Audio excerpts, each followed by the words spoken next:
The following story is a fictional narration intended for storytelling purposes. When Chris Hartman inherits his uncle's long-abandoned house, he expects peace.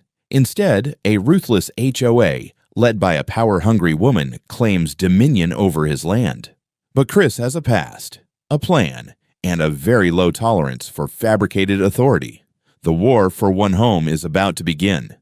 I arrived at the house well past 10, under a sky so black it might as well have been painted. My tires crunched over the gravel of the private road, headlights slicing through the dust like a blade. The old Hartman place hadn't seen a soul in 12 years, but it was mine now, legally, officially, and with every recorded document in Sonoma County to back that up. The porch light was dead, but the key slid into the lock like it had been waiting for me. Inside, the air was musty, layered with a decade's worth of silence, but the bones of the house were solid. Heavy beams, thick windows, old wood that didn't creak so much as groan with memory. I didn't bother unpacking. I dropped my duffel by the front door, cracked a bottle of water, and crashed onto the couch, still wearing my boots. The knock hit the door like a battering ram at 5:34 in the goddamn morning.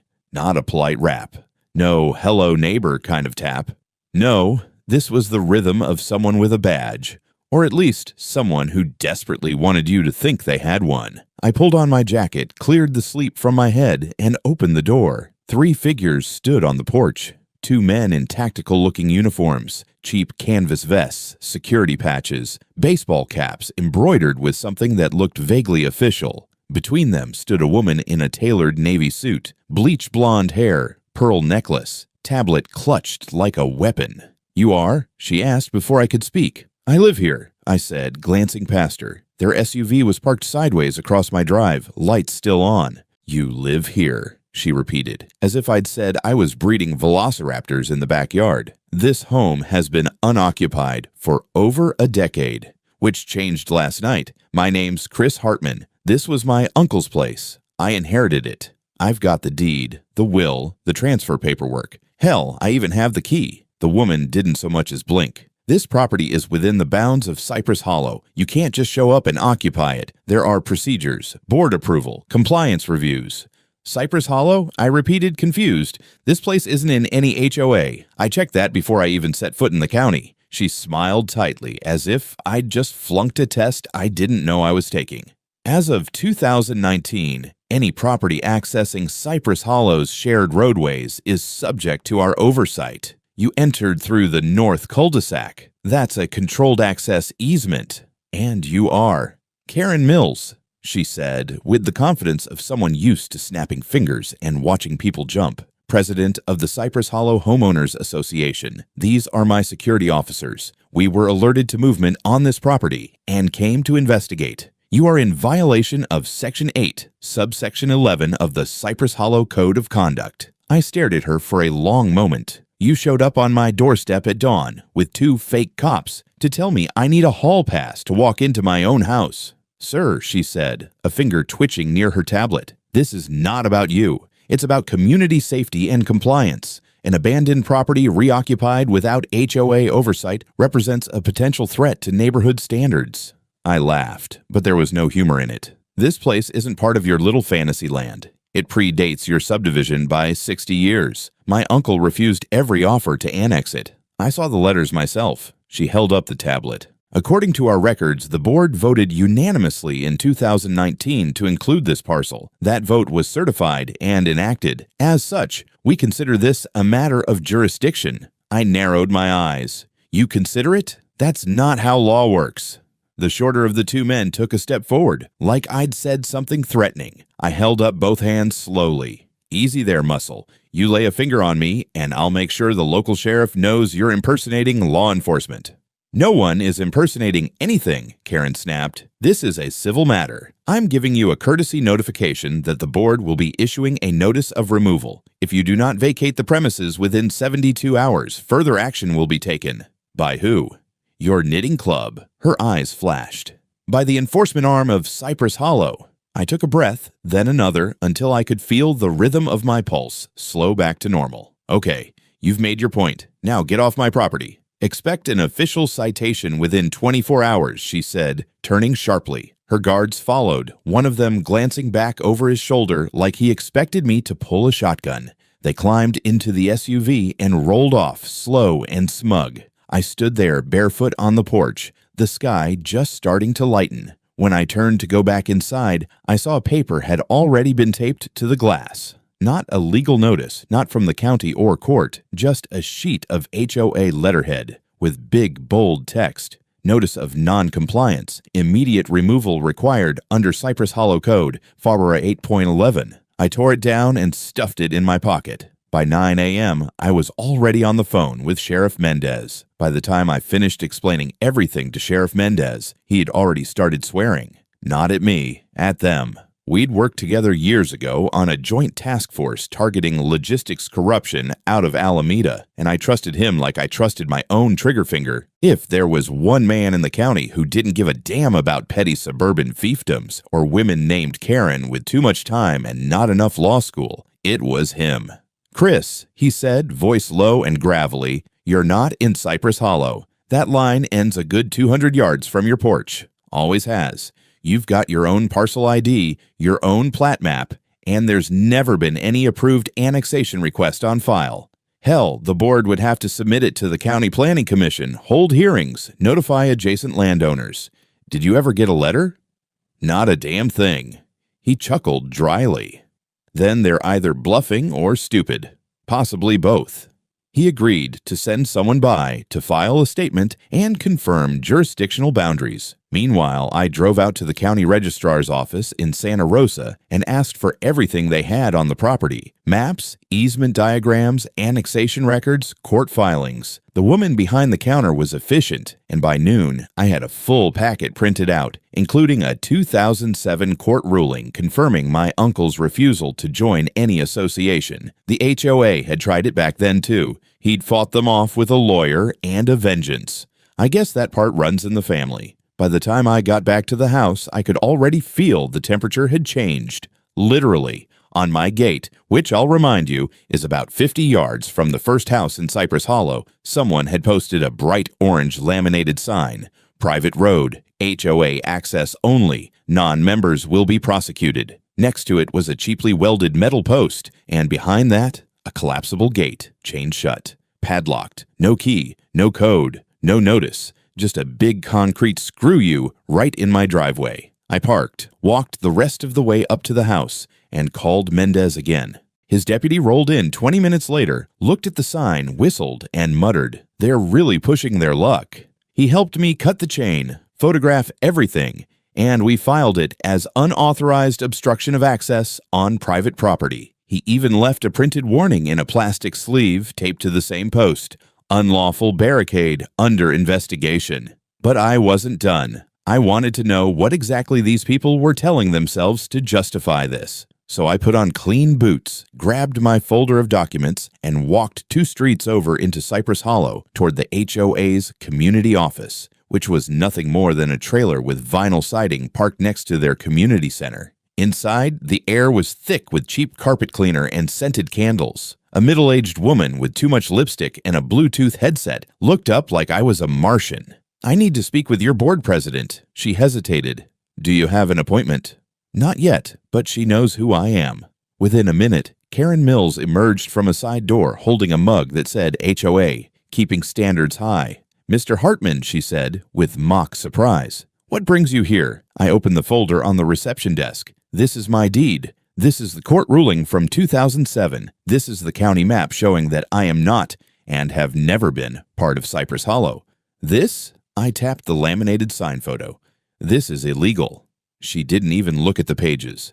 "Mr. Hartman," she said smoothly, "the board of directors voted unanimously in 2019 to include your parcel in the jurisdiction of Cypress Hollow under Article 16 of the revised charter. That vote was submitted to our records and is fully enforceable within the bounds of the community. There's no record of that vote with the county. We do not require external validation for internal governance decisions." I blinked. "You do when they involve someone else's land." She smiled, but her eyes didn't. "The board also voted to reclassify the access road as a protected corridor. That vote passed, and as your home connects through that corridor, it becomes subject to community restrictions. You have 72 hours to file your appeal. Appeal to what? To the board, naturally. I let the silence stretch long enough to be awkward. Then I said, "You people are playing with fire." "On the contrary," she said, sipping her coffee, "we are protecting community integrity." That night, I installed 4 security cameras around the house, solar-powered, high-resolution with motion alerts sent to my phone. I drilled them into the porch, the eaves, the gate, the trees near the fence line. At 2:43 in the morning, my phone buzzed. Camera 2. Movement detected. 3 figures. Hooded. No uniforms. One of them taped something to my front door and ran off. When I opened it in the morning, it was a new notice. Final warning. You are in violation of code fire rate 11. Immediate evacuation required. HOA action pending. This time, I didn't just stuff it in my pocket. I called Mendez, and then I called my lawyer. I went to sleep with my head full of old timber and the smell of dust, and woke up to a gate. Not figuratively, an actual gate, steel and spite welded together and bolted into the dirt about 100 yards down the private drive, complete with a keypad and a security booth the color of beige regret. A man in a reflective vest blinked at me from behind a plexiglass window as if I were the intruder in my own life. He had a plastic badge, the kind you buy in bulk, and a walkie-talkie that crackled like a dying radio. A collapsible arm blocked the road. Beneath it, someone had chained a second smaller gate with a padlock so new it gleamed. Beside the post, bolted to a concrete footing, a sign read, "Access restricted, Cypress Hollow residents and authorized personnel only." I walked up to the booth, folder tucked under my arm, and smiled with the politeness of a man who once had to read people for a living. The guy peered at the paperwork like he could judge acreage through paper. "You can't pass," he said, matter of fact. "You need an RFID to open the gate." "I don't need quarter-inch plastic to open a road on my land," I said. "Who authorized this?" He flipped through a small journal as if the act of reading provided legitimacy. "Board Order 2019. Chains installed by Community Security. You gotta call the board." I flashed the sheriff's warning on my phone and the county docket numbers I'd pulled earlier. He didn't read them. He was paid to follow orders, not to question paperwork. So I tried a different tactic. I walked the perimeter, heads down, boots following wheel ruts where my truck had passed the night before, and found the easement marker, a weathered metal pin in the ground that used to mark the legal line between properties. The pin was there, true to its place. The new concrete footing sat half a foot farther in, astride the pin like a boot on a throat. Whoever put the gate in had ignored the survey peg altogether. That was a mistake amateurs make when they want a thing to feel permanent, without the inconvenience of law. Back inside, I spread out the maps on the dining table and began to compare. County plat from 2007, clear as a bell, my parcel clearly delineated, an island of private land separated from the submitted plats of Cypress Hollow. Then there was a glossy copy I'd found in the HOA office earlier that Karen had waved like gospel. A map stamped 2019 with a bold red line reclassifying the access road and, conveniently, including my parcel within the dotted boundary of Cypress Hollow. At first glance, it was neat, tidy, the kind of thing someone submits when they want the paperwork to sing. But when you've stared at documents for a living, you learn to hear the lies in the margins. The font on the 2019 stamp didn't match the other county stamps I'd seen. The ink density varied. The signatures were suspiciously identical in slope and flourish, as if traced from the same hand and copied. More tellingly, the metadata on the scanned file had been scrubbed, saved under a month that matched the HOA meeting date, but with a file creation timestamp that was far too considerate for a chaotic community process. Little things, but they add up when you know where to look. I ran my finger along the line where the new boundary ate into my property and felt the texture of ink versus toner, paper that had been reprinted, cut, and pasted like a ransom note. I called the county surveyor, a no-nonsense woman named Alvarez, and said, "Meet me at the pin." She arrived 10 minutes later in a truck with a sticker from the county survey department and a toolbox of instruments that looked like they belonged on a spacecraft. We walked the line together. She ran a quick check with a handheld GPS and frowned in a way that says someone's about to have a bad day. "This gate is about a half a meter on his property," she said. "If they wanted to do this properly, they'd have to file an easement modification with us. There's nothing on record. No petition, no notice. Nothing." Can someone have submitted an internal HOA map and filed it somewhere we can't see? I asked. Alvarez shook her head. Not without county filing. People don't get to redraw parcels with a stapler and a meeting. The man in the booth watched us argue with the kind of attention reserved for people waiting for lunch. When I turned back, he had a man with a clipboard beside him, a middle-aged type who leaned on the arm of his jacket like he carried gravitas in his sleeves. He tapped his badge, which read, Community Security with Cypress Hollow, then tapped the chain as if proving the physicality of his authority. You folks can't be here without authorization, he intoned. I own this property, I said. There's a court order from 2007 that proves it. We're documenting this obstruction. You're obstructing private access. He coughed, a small sound of practiced discomfort. We've issued notices.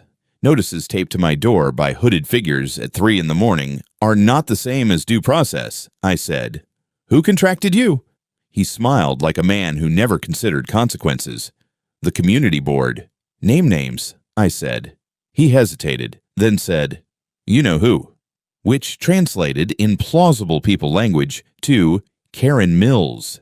I walked back to the house with Alvarez and my maps, and for the first time since I'd inherited the place, a little of my calm frayed, not because of the gate, because of the brazenness of it. Rolling a steel barricade across a private drive and chaining it to a footing planted into someone else's survey peg takes imagination, nerve, and a belief that paperwork can be made to bend under will. That belief is the kind that corrodes community and invites people to do dangerous things. I did the sensible thing. I photographed everything, filed an online complaint with the county against unauthorized land obstruction, and left a written demand taped to the gate. Legal language, plain language, authority, and consequence laid out like a shovel. The deputy I'd spoken with earlier said they would expedite the case. He warned me, though, that until a court ordered a removal, the gate might stay. Civil process, he called it. Paper shuffles, slow and steady. So I shifted tactics. If they wanted to play documents, I'd make another stack. I drove into town, to the records office, to the library, to the old county clerk who remembered my uncle and his refusal to bow. I photocopied deeds, scanned microfilm of 2007 hearing transcripts, pulled the tax rolls, and found tucked in a bland folder labeled Community Archives a copy of the 2019 vote that Karen had brandished at me. It was a collage of signatures and checkmarks and a line that claimed unanimous approval. One signature bore the same name as a neighbor who, according to the cemetery ledger in the hall the clerk pointed me to, had died 2 years prior. Another name belonged to someone who lived on the other side of town and swore he had been out of the country at the time. That was not a clerical oversight. It was a cartographer's crime. I took the photocopy, the GPS readings, the county statements, and a battered cup of coffee back to the house and sat down at the dining table, the maps arranged like an accusing constellation. The gate sat out there, all swagger and hinges, and though it blocked a road, it couldn't block people's eyes when the truth was laid out in ink and measurement. The question was, who had the resources and the audacity to build a paper kingdom and try to plant it over someone else's home? It felt personal, but I reminded myself that it wasn't about me. It was about precedent. People like Karen stack small usurps until law itself looks like optional furniture, and I had, whether I liked it or not, been handed the family role of objecting. That night, I set the cameras to catch people approaching the gate, not just my door, and left the house with a sense of a plan, less a blueprint than a long list of things I could prove if only I kept looking, pulling and asking until somebody, somewhere, said the obvious thing out loud. How did a private association decide to annex a man's land with nothing but a finger in the wind? The water stopped on a Tuesday. Not a drip, not a gurgle, just the kind of clean silence that makes your skin crawl when you're brushing your teeth and realize the sink's gone mute. I stood there staring at the faucet for a long second, then flipped the handle back and forth like it might come alive out of guilt. Nothing, not even a rattle in the pipes. The tank in the toilet refilled halfway, then gave up. I opened the utility hatch outside and traced the main line back to where it met the connection point near the edge of the property, the part that ran parallel to the Cypress Hollow pump station. A small pink flag had been staked into the ground with a plastic tag. Unauthorized tap. Service terminated pending review. Behind it, the pipe had been cut, not clamped, not capped, sliced. clean through with what looked like a rotary saw. The end had been zip-tied with a bright orange tag from the HOA, bearing the same cursed number as always, code for 811. I stood there holding the tag like it might bite me. It didn't matter that my water bill came from the county, or that the infrastructure technically fell under shared jurisdiction. Someone had decided they didn't like me using a pipe that passed under their fiefdom, so they turned off the tap. It didn't stop there. That afternoon, I got an email from the United States Postal Service, a notice of address change confirmation. Apparently, I had requested to redirect all my mail to a P.O. box registered under the name Cypress Hollow Community Services. I hadn't. I'd never submitted a form. I hadn't touched a damn thing. I drove straight to the post office in town. The clerk behind the glass looked mildly bored until I showed him my ID and explained the situation. He typed something into the terminal, frowned, then picked up a yellow form from under the desk. Looks like a manual change request was submitted in person last Friday, signed too. He held up the form. The signature was a shaky approximation of my name in block letters, almost like someone wasn't used to forging. Did they show ID? I asked. He shrugged. They had a letter from the HOA stating they were your designated community agent, said the house was undergoing transfer of occupancy. It didn't raise red flags. These HOA types do this kind of thing all the time with rentals. I took the form and scanned it into my phone, then asked the clerk to restore my mail to its original route immediately. He did with an apologetic nod. We'll flag the box. Anything addressed to you that goes there gets sent back.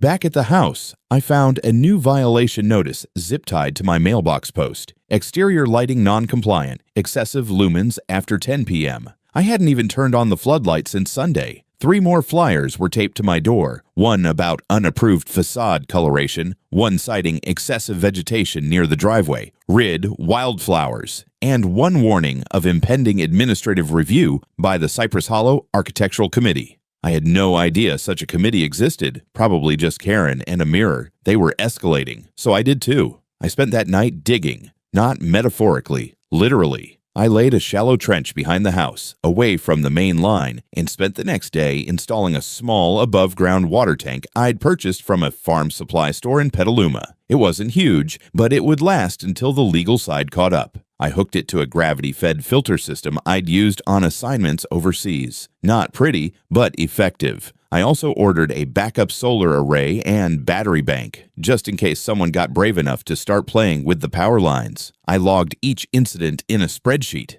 Dates, times, photos, copies of mailers, even audio recordings where I could get them. I started using my GoPro whenever I left the house, clipped to the dash. I didn't care if it made me look paranoid. The number of things that had happened coincidentally since my arrival was growing at a rate that would have made a conspiracy theorist blush. The final straw that week came when I caught a man with an HOA-branded vest standing at the edge of my property with a tape measure and a clipboard, jotting down notes while pointing at my porch. When I confronted him, he smiled like a mall Santa and said, "Routine inspection."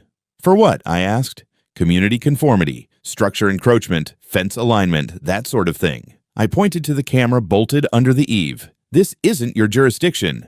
"Well," he said, flipping to the next page, "there's some debate about that." "There isn't," I said, "and if you step 1 foot past that fence line again, I'll have you trespassed by the county." He raised both hands like I'd threatened to shoot him, then backed away toward his truck. It had no license plates. That night, I compiled everything into a flash drive and delivered it in person to my lawyer, Caroline Brandt. She was younger than I expected, early 30s, sharp eyes, ex-ADA, with a handshake like she'd already won. We sat down in her office, and I laid out the stack: forged mail redirection, water sabotage, unauthorized entry, surveillance, HOA-issued citations with no basis in law, and now structural harassment. She didn't blink. We sue. I figured. Civil harassment, property interference, administrative fraud, possible criminal charges for mail tampering and utility sabotage. And if we dig into their tax filings and vendor contracts, there's a good chance we find procurement fraud, especially if they're using in-house vendors. In-house, she smiled. Most of these overreaching HOAs have a pattern. Board president's husband runs the landscaping company. Brother-in-law does architectural review. Nephew runs a private security firm. It's incestuous. I nodded slowly. Karen's husband owns a contracting firm, saw the logo on a maintenance van parked at the gate. She tapped her keyboard and began pulling records. Let's start digging. If they want to play hardball, we'll bury them in their own bylaws. By the end of the meeting, we'd filed the first motion, a cease and desist against any further HOA communication with county services on my behalf. Step 1. It was small, but it was the beginning of the paper trail that would take this circus to court. And by that point, I was ready to drag every last laminated sign and fake ordinance in front of a judge. By Thursday morning, I had another surprise. 2 uniformed HOA officers standing outside my gate, arms crossed, flanking a white SUV with a magnetic seal. Cypress Hollow Community Safety Division. They weren't police, but they sure wanted to look like it. Tan tactical pants, radios clipped to their shoulders, plastic badges hanging from their necks. One of them was holding a clipboard. I opened the gate slowly, not stepping past the property line. "Can I help you?" The taller one squinted at me, then held up the clipboard. "We're here to deliver a notice of eviction for violation of community safety standards. You're being ordered to vacate this property within 48 hours. I blinked. Eviction? Under whose authority? Cypress Hollow HOA Board of Governance, he said, like that meant something in the real world. Failure to comply will result in enforcement actions. You do realize I'm not under your HOA. I have county-certified maps, court rulings, a deed, and, most importantly, jurisdictional autonomy. They didn't even flinch. The other guy stepped forward, unfolding a laminated sheet. Per Cypress Hollow Resolution 1908, any structure connected to shared access roads must comply with safety integration mandates. That resolution is meaningless to me, I said, stepping back toward my porch. And if either of you cross this fence line again, I'll consider it attempted trespass and detainment. Their eyes narrowed. The taller one shifted, like he wanted to test me. Instead, he stuck the clipboard under the gate latch and backed away. You've been officially notified. I left the notice untouched and called Sheriff Ortega. He arrived within 20 minutes. I handed him the laminated sheet, the forged eviction notice, and showed him the camera footage of the officers arriving. "These aren't law enforcement," he said flatly. "Nope." He glanced over the SUV, then raised his voice. "Step out of the vehicle. Now." The HOA men hesitated, then reluctantly complied. Their IDs were bogus. Laminated name tags with no state seal, no department. The SUV was unregistered, leased under a property management firm that Karen had ties to. Ortega made 2 calls. Within the hour, both men were in cuffs, and a formal investigation into HOA impersonation of law enforcement was opened. But Karen wasn't done. That evening, a contractor truck rolled up and began unloading metal poles and wiring just before the main road curve. I watched as a small team installed a gate across the access road leading to my property, complete with keypad, motion sensors, and a camera mounted on a pole. It was a checkpoint, cutting me off from the county road. The sign read, "Private access, residents only, HOA enforced." I documented everything. Then I called Caroline. "We've got false imprisonment attempts, illegal gate installation, and unauthorized restriction of access to a county-recognized property." She replied without missing a beat. "It's time to go nuclear. Injunction incoming." By Friday afternoon, a temporary restraining order had been filed against Cypress Hollow HOA, citing unlawful obstruction of access, impersonation of public officers, and attempted eviction without jurisdiction. Caroline moved fast. She even secured a court order demanding the immediate removal of the unauthorized gate. I thought it was over. I was wrong. The next morning, I woke up to no water pressure, not a drip. I checked the kitchen faucet, the bathroom, the outside hose. Nothing. My backup cistern tank in the shed? Bone dry. That didn't make sense unless someone had actively shut off or diverted the source. I traced the line toward the shared pumping station down the slope, just past the old service trail. I knew my property shared a connection to the groundwater pump with some adjacent homes, but my pipe had been grandfathered in long before the HOA even existed. When I reached the clearing, I found the answer. A brand new lock on the pump access box, and a laminated sign taped to the side. Unauthorized tap detected. Water supply disabled per HOA bylaws section 6.14. I laughed. Then I took photos. After I got back to the house, I noticed a red envelope taped to my front door. Inside, a printed list of community violations, including unauthorized dwelling, non-compliant exterior paint tone, and, my favorite, excessive nighttime lighting. The irony was rich, considering I'd installed motion lights after the HOA goons showed up pretending to be police. Even more disturbing, I stopped receiving mail. I drove down to the post office and was told my address had been temporarily redirected due to a requested forwarding change.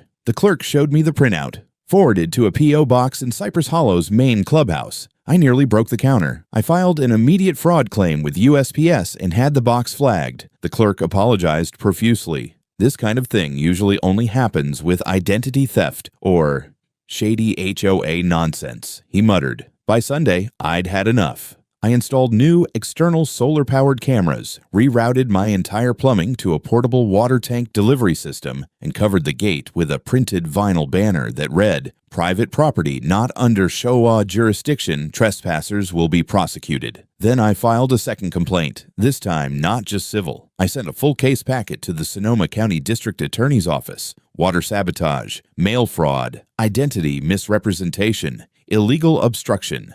Caroline added fuel to the fire by submitting a motion for an emergency hearing. We were gathering momentum, and I knew Karen felt the pressure, but pressure makes people desperate, and desperate people make mistakes. Tuesday morning began with static on my radio scanner and a flicker on the security feed. The driveway camera picked up movement. Two men in matching dark polos walking up with purposeful strides, holding what looked like documents and some kind of portable scanner. Their shirts bore the Cypress Hollow logo, but instead of security, the embroidery now read Code Enforcement Division.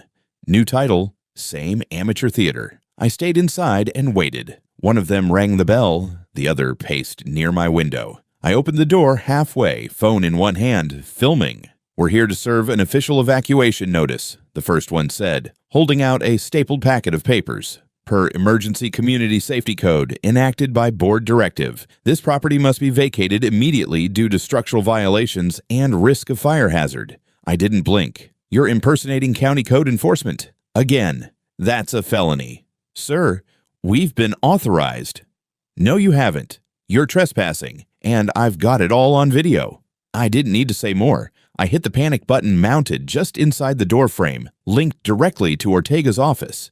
The same one we'd used back in Homeland days when things got ugly. Within minutes, a sheriff's cruiser pulled up. Ortega stepped out himself. It was like watching a bad high school play get rated mid-performance. The two code officers tried to act official, fumbling through their printouts as Ortega walked up and calmly asked for their credentials. One of them mumbled something about a community directive. Ortega took the packet, read the header, and turned slowly toward me. "You want to press charges?" "Yes," I said without hesitation. "Unlawful detainment attempt, criminal impersonation, and trespass." He nodded, hand already on his cuffs. As the deputies loaded them into the cruiser, I followed Ortega back to the gate. He took one look at the keypad, shook his head, and radioed for county code compliance to evaluate the illegal structure. That same afternoon, the formal arrest warrant was issued for Karen Mills. Charges included criminal impersonation of public officers, fraudulent modification of mail records, obstruction of private access road, sabotage of private utilities, attempted unlawful eviction, forgery of official planning maps, conspiracy to defraud property rights. She was picked up at a luncheon she hosted at the HOA clubhouse. According to the deputy who called me later, she protested loudly and declared, "I am the law here." I wish I could have seen it. But it didn't end there. A forensics team from the DA's office was dispatched to examine the clubhouse's records, digital storage, HOA vote logs, internal messaging. Turns out, the 2019 community vote to annex my property had never reached quorum, and several names on the list of approving neighbors were confirmed to be dead, moved away, or never existed. The smoking gun.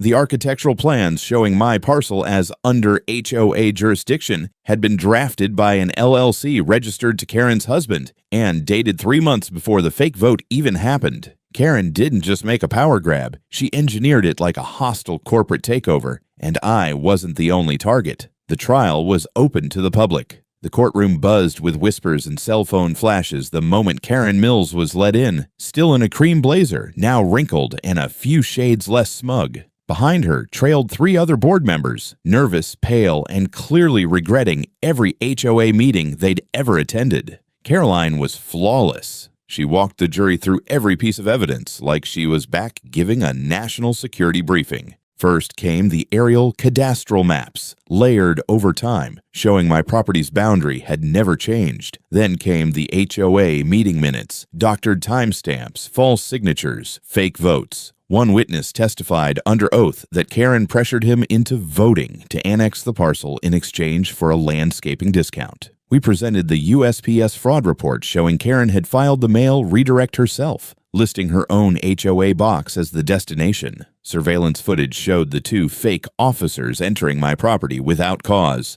The kicker, an email retrieved from the HOA's internal archive. Karen writing to the board, "If we move fast on the Hartman place, no one will question us. No one lives there. Yet."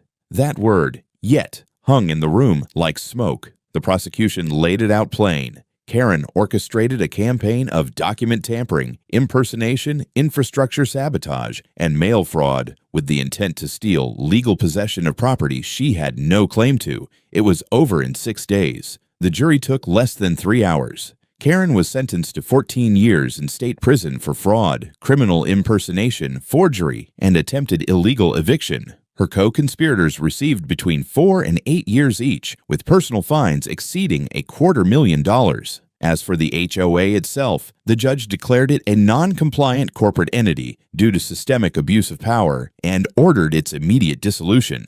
The gate, the cameras, the patrols, all removed by county order within 72 hours.